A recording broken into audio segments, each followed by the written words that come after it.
কি আগের বছর মাকে নদীতে ভেসে যেতে দেখে খুব মনটা খারাপ হয়েছিল, তাই না গো?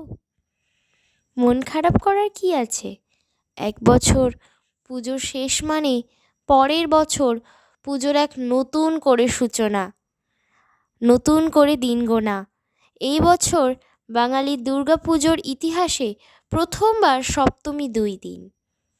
মা আমাদের সাথে 5 দিনের বদলে 6 দিন থাকবেন তার 4 সন্তানকে নিয়ে বাপের বাড়িতে। এটাই কত বড় একটা আনন্দের ব্যাপার।